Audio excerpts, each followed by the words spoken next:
Welcome back, artists. I'm Wyatt Paints, and this week I'm a little bit sickly, but no worries, I got my tea with me, and I'm gonna need it. I'm painting up an alumni from Marvel vs. Capcom 2, the bone-slinging mutant Marrow, sculpted by this week's sponsor, 3DX Files.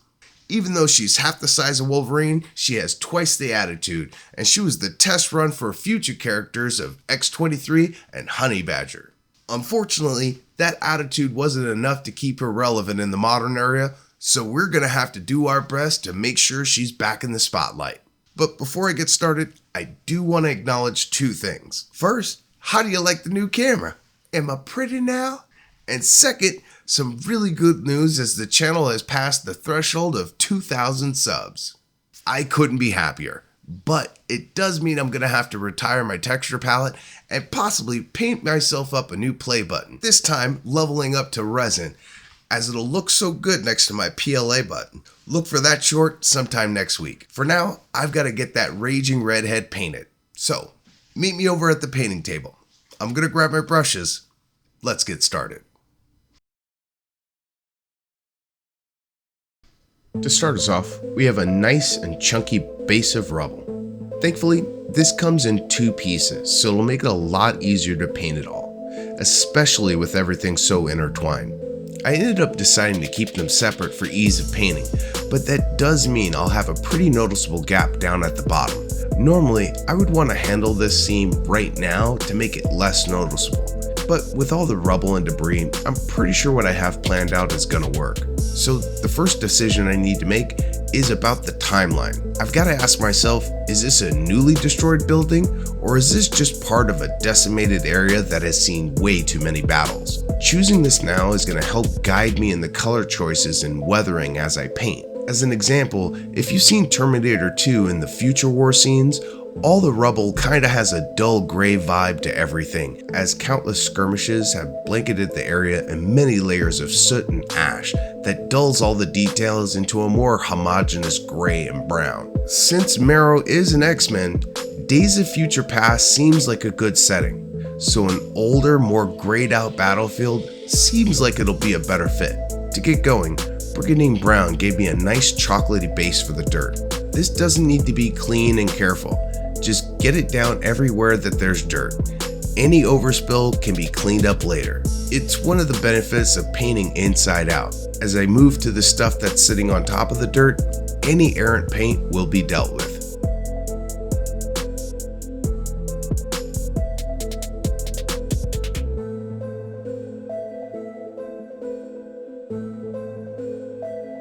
Once the dirt was nice and brown, a rough leather highlight with a medium light dry brush very quickly brought out all of the texture by putting on a dusty top layer. And remember, this is dirt, so it being messy is a feature. There's no need to stress about getting it right or wrong. So long as the brown is browning, it's gonna look great. Just do your best to get in between all the random rocks and metal.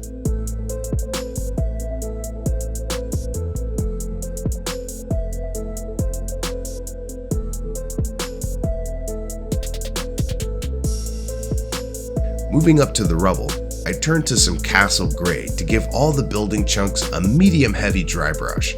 And even though this is a base coat, I'm not going to go for full opaque coverage. In fact, I'm treating it more like a heavy highlight. It's a very fast way to build up color without having to go back to shade everything. And as a bonus, all of the overspill of the dirt will stay slightly visible in the pits and cracks of the rock. This will end up looking like a natural buildup of dust and ash that's typical of a battlefield like this, saving me many steps. Painting is just like life. It rewards those who work smarter, not harder. This is also the reason why I rely on the dry brush so often, as it lets the surface of the model do a great deal of the work for me. That way, I only need to make sure to keep this gray off the ground as I work my way around the base until all the gray stones are done.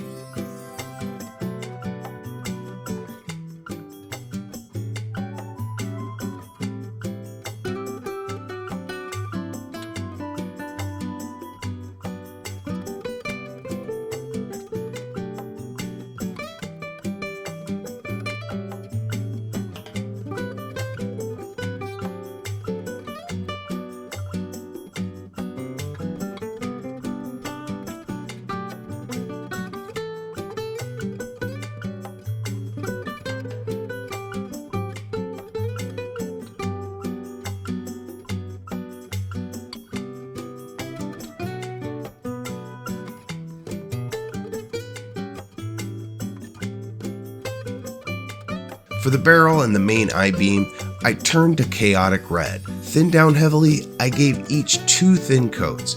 And as you can tell, it's not really opaque as the black primer is still showing through, which is something I want to stay in line with a very old battlefield. These metals would be faded and dulled over time, so a fully opaque coat would just look very out of place among the rubble. But I do want a bit of that color to show up, so I gave a third pass to some of the more interesting bits along the top and dented sides of the barrel, while doing my best to keep it somewhat random and natural looking, because the goal is for it to look like it just happens to look this way, and not that somebody chose it.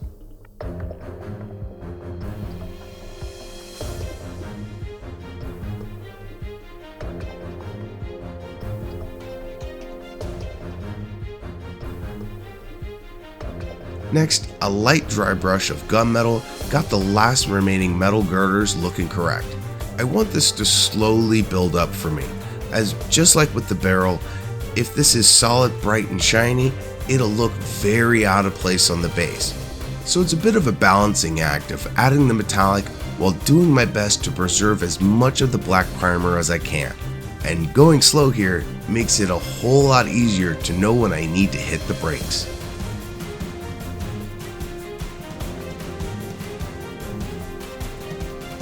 Once my brush was getting pretty dry, I went back over the barrel and main I-beam with a super light dry brush of whatever remaining paint I had. This will give the appearance of bits of the raw steel being exposed where the paint has been completely eaten away. But it's super important to keep this extra light. Even slightly too much paint on the brush will ruin the effect instantly.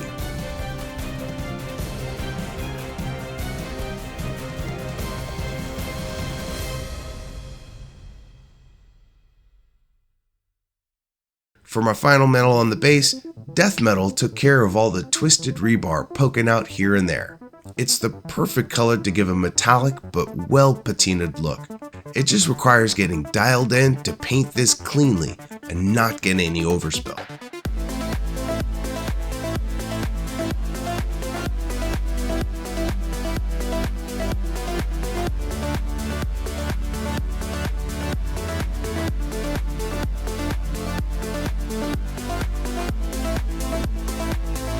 With everything painted, I glued the base together, but the gap I was expecting was a bit more substantial. To handle it, I turned to one of my favorite texture paints, Sterling Mud. Since this paint has silica beads in it, it can act like scaffolding in the gap with the paint serving as the mortar. So I can use this to fill in the gap pretty easily, and being brown, it blends in with the rest of the dirt pretty painlessly. While not completely invisible, I was happy with the result, considering I waited until now to handle it.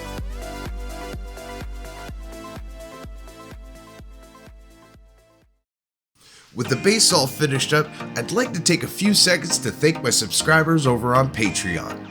If you didn't know, it's a place you can join for free to get behind the scenes updates on all my future videos. And right now, the Painting Pantheon is over 200 strong, and a few of those wonderful members dug deep to find the generosity to throw a few bucks Waya's way so I'm not painting in the dark. It's how I was able to afford this fancy new camera, so I can't thank you all enough. If you would like to join the Painting Pantheon, you'll find a link to my Patreon in the description below. And I can't talk about thanks without mentioning this week's sponsor, 3DX Files. They sculpted and supplied this week's statue, and as always, it's a winner. Even characters that have lost their popularity over the years are given the A-star treatment over there. And they don't just do comic book characters. 3DX Files has a portfolio that spans the entire pop culture spectrum. So if you would like to get your hands on this and many other models, be sure to check out their link below. Heck, you might just find your next project. With that said, this project's only halfway done. Let's get back to it.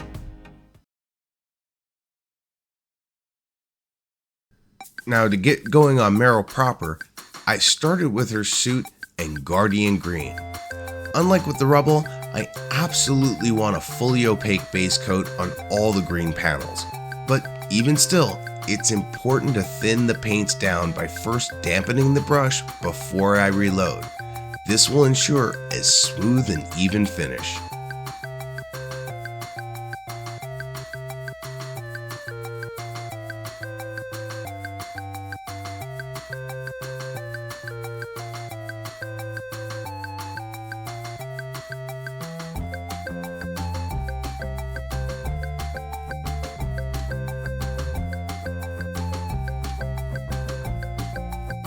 To highlight the green, I moved up to greenskin with an initial very diluted down dry brush.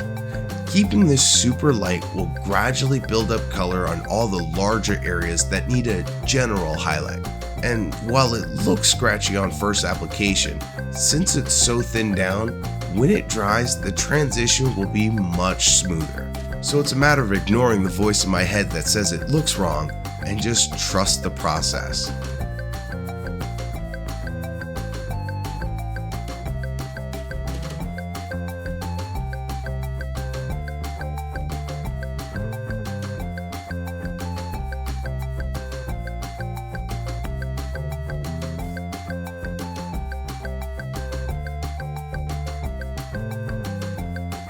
Then, as a final highlight, I went with Emerald Hunt and a super controlled light dry brush. Restricting all my strokes to go towards the feet will give directionality to the source light from overhead. But I did break this self-imposed rule when it came to her backside. It needed a bit of east to west brushing to best showcase her assets.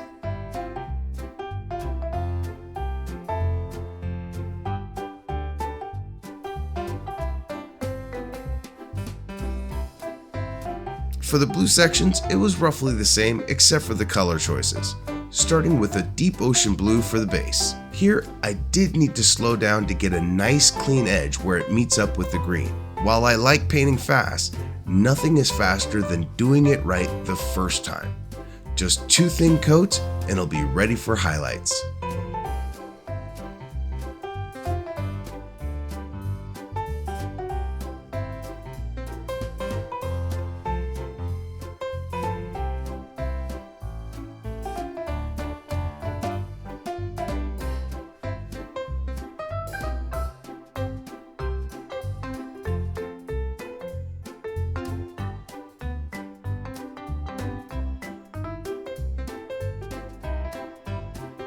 With the deep blue dry, it's time for a highlight, and Abyssal Blue was an easy choice. I chose to skip the mid-tone here and jump straight to the final very light dry brush. This way I can keep the blue nice and deep to contrast with the brighter greens while still picking out the folds in the fabric for good readability. I just have to be mindful with my strokes to not overshoot where I'm laying this down, and it should be an easy peasy section. And as a pro tip, giving a bit more attention to the thighs will help sell the idea that those tights are really being stretched trying to keep her covered. And this goes double for the side panels on her torso. The soft buildup is the way to go.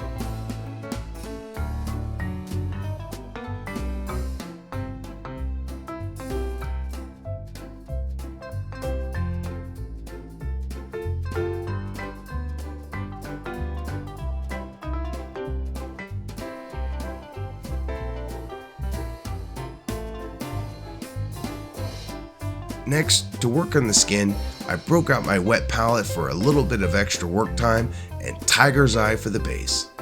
Skipping it risks getting a lumpy surface texture, which would spell disaster. So sticking to a few thin coats is going to be a better path to success and the results I want.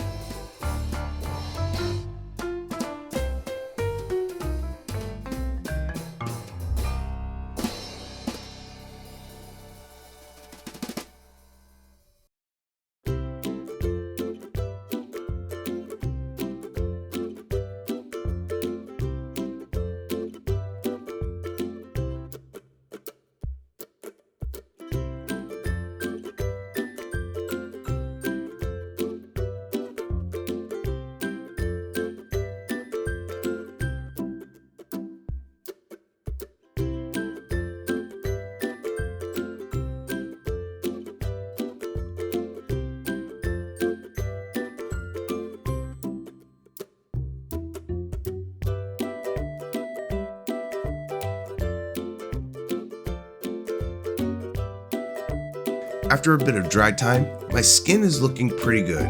Time to level it up with a highlight of topaz skin.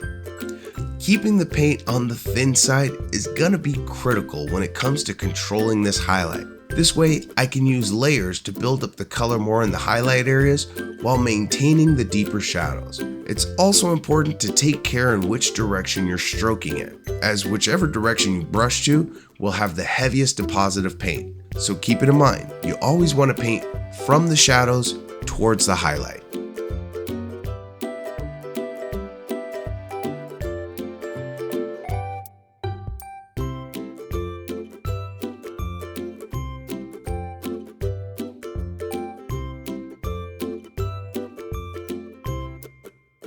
After a bit more dry time, the face was looking good enough to leave with some nice soft contouring, but it was still a bit too orange. While I could just keep going with slow, careful highlights, I also want to show you that you can do this very quickly using a thinned down overbrush and just put it on top of the base tiger's eye. The magic here is combining the easy blending of a dry brush application with a very thinned down paint. Using strokes perpendicular to the major details lets the bristles skip over the deeper areas and lay down super thin splashes of color on the bulgy bits. All it takes is a bit of paint and brush control to lay down a super smooth skin highlight in a super short amount of time. So if you ever find yourself getting frustrated, always remember there are many roads down the journey of success. It's always in your best interest to pick the path that works for you.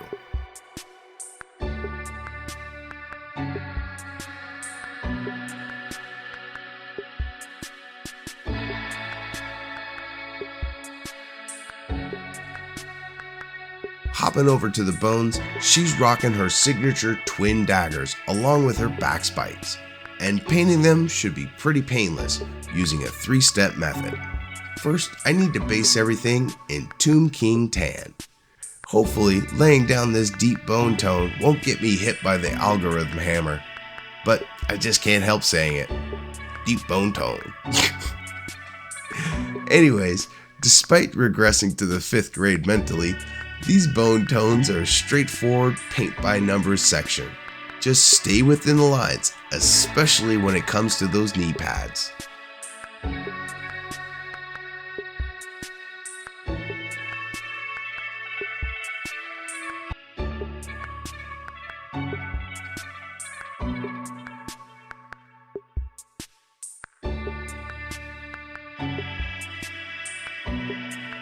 This was followed up by a fast and mindless thin down wash of soft tone.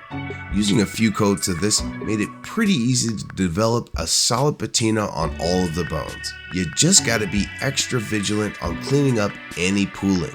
Leaving these pools to dry like this will leave weird coffee stains. It only takes a quick dab from your brush to wick off the excess.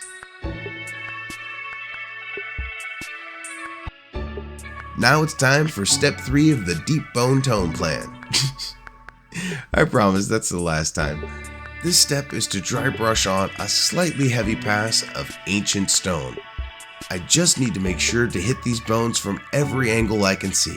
There are a lot of interesting small details that I want to help bring out, and not overthinking it will tend to get me the best results.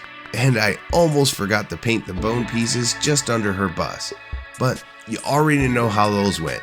Base, shade, chunky highlight. It just needs an extra bit of care to prevent any overspill on the suit.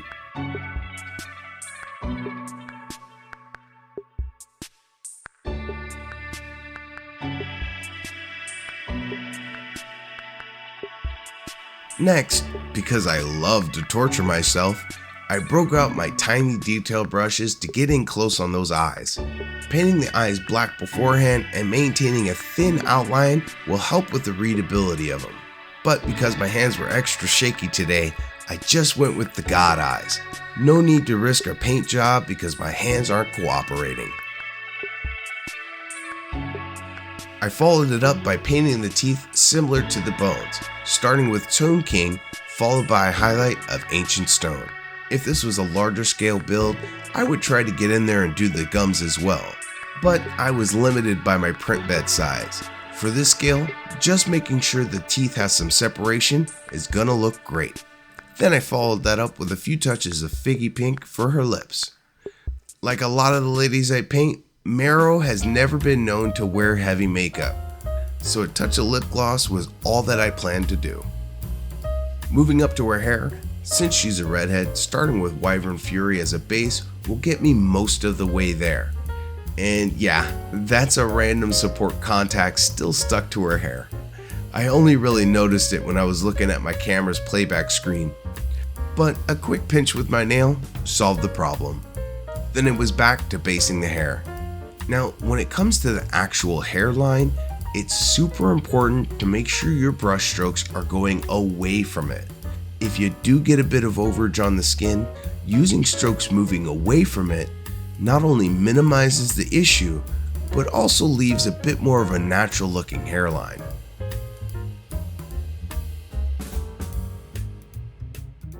Oh, and don't forget the eyebrows. And since Marrow's popularity peaked in the 90s, I'm gonna paint them like she plucked them to no end.